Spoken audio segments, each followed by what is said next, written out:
یہاں میں حضرت سیدنا معروف کرخی رحمۃ اللہ تعالی علیہ کا واقعہ عرض کرنا چاہتا ہوں۔ یہ لوگوں کا اول دن سے یہ وتیرہ اور یہ عقیدہ رہا ہے کہ نہ صرف وہ بزرگوں کے پاس جا کر دعا کرتے ہیں بلکہ زندہ بزرگوں کے پاس جا کر ان سے دعائیں بھی کرواتے ہیں۔ تو جناب سیدنا معروف کرخی رحمۃ اللہ تعالی علیہ کے پاس ان کے علاقے کے افراد پہنچے اور انہوں نے کہا کہ حضرت ہم مر گئے، ہمارے مال و اسباب ضائع ہو رہے ہیں، جانور قحط سالی کی وجہ سے کمزور تر ہوتے چلے جا رہے ہیں، غلہ اناج ختم ہو کر رہ گیا ہے، زمین نے بھی گندم اگانا چھوڑ دی ہے، بارش ہی نہیں ہو کر دے رہی۔ آپ اللہ کے بندے ہیں، اللہ کے مقرب ہیں، آپ کی عبادتیں معروف ہیں، راتیں رب کی بندگی میں گزرتی ہیں، دن بھر آپ لوگوں کی ضروریات کو پورا کرتے ہیں، ہماری ضرورت یوں پوری کیجئے، اپنے رب سے دعا کریں، اللہ رب العزت آپ کی برکت سے ہم پر بارش کو نازل فرما دے۔ اب جب وہ لوگ حضرت سیدنا معروف کرخی کے پاس اس امید کے ساتھ گئے ہیں کہ وہ ہاتھ اٹھا دیں گے اور ہماری دعا قبول ہو گئی، تو جناب سیدنا معروف کرخی رحمۃ اللہ تعالی علیہ نے فرمایا کہ میں تو دعا نہیں کرتا، لیکن میں تمہیں ایک ایسے شخص کے پاس بھیج دیتا ہوں کہ اگر وہ دعا کر دے گا اللہ رب العزت کسی حال میں اس کی دعا رد نہیں فرمائے گا۔ وہ لوگ جو امید لگا کر گئے تھے انہیں تھوڑی سی ڈھارس ہوئی، تسلی ہوئی، امید بندھی کہ ہاں کسی ایسے شخص کے پاس جا رہے ہیں، اور بھیجنے والا بھی کوئی معمولی شخص نہیں، اس کا نام معروف کرخی ہے۔ کہا حکم فرمائیں کس کے پاس جائیں؟ کہا تم نے میرا گھر دیکھا ہے؟ جی دیکھا ہے۔ کہا میرے گھر کے بالکل سامنے ایک پرچون کی دکان ہے، جہاں پر وہ چینی بیچتا ہے، جہاں پر وہ دالیں بیچتا ہے، جہاں وہ آٹا بیچتا ہے، اس پرچون کا جو مالک ہے اس کے پاس جاؤ اور اسے جا کر کہو کہ معروف کرخی نے کہا ہے کہ تم ہمارے لیے دعا کرو۔ ایک لمحے کے لیے تو وہ حیران ہوئے کہ کہاں ایک ایسی ہستی ہے کہ جس کا دن اور رات رب کی عبادت اور بندگی میں گزر رہا ہے، اور کہاں ایک معمولی سی پرچون کی دکان کا مالک شخص ہے اور اس کے پاس بھیجا جا رہا ہے کہ جاؤ اور اس سے جا کر دعائیں کرواؤ۔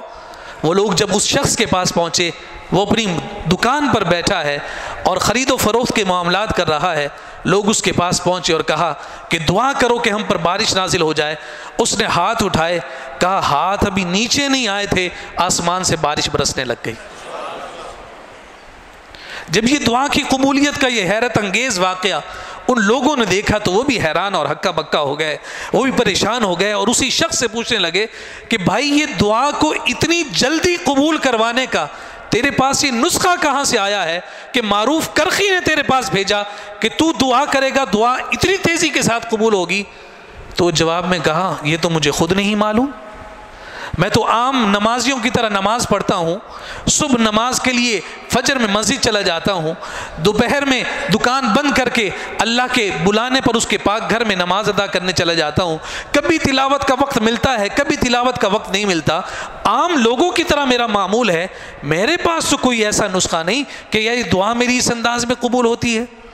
جب اس نے تو صاف منع کر دیا کہ مجھے کوئی نسخہ معلوم نہیں، تو وہی لوگ اب حضرت سیدنا معروف کرخی کے پاس پہنچے اور ان کے پاس جا کر کہنے لگے کہ حضرت آپ نے بندہ بھی کمال بتایا تھا، اس نے دعا بھی کر دی، دعا کی برکت سے بارش بھی نازل ہو گئی، لیکن ہمارے اس تجسس کو تو دور فرمائیں کہ آخر اس کون سے عمل کی وجہ سے اس کی یہ دعا کی قبولیت کا معیار بن گیا ہے۔ تو حضرت سیدنا معروف کرخی رحمۃ اللہ تعالی علیہ مسکرا دیے اور آپ نے فرمایا کہ اس کی دکان میرے گھر کے سامنے 30 سال سے ہے، اور کہتے ہیں کہ میں نے 30 سال میں کبھی بھی اس کو کم ناپتے ہوئے نہیں دیکھا ہے،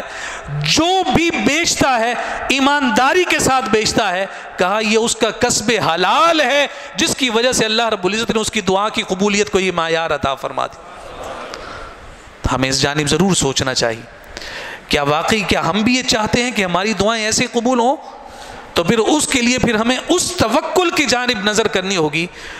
کہ بڑے حرام کو چھوڑ کر چھوٹے حلال کی جانب توجہ کر جائیں۔ یقین جانیے کہ قلت اور کثرت میں برکت نہیں ہوا کرتی، برکت رزق حلال میں ہوتی ہے۔ جو لاکھوں میں حرام کے مال میں آپ کی ضروریات پوری نہیں ہوں گی، اگر آپ حلال کی جانب آ جائیں، چند روپوں میں رب ذوالجلال آپ کی ان تمام ضروریات کو پورا فرما دیتا ہے اور وہ آپ کے لیے برکت کا سامان ہو جاتا۔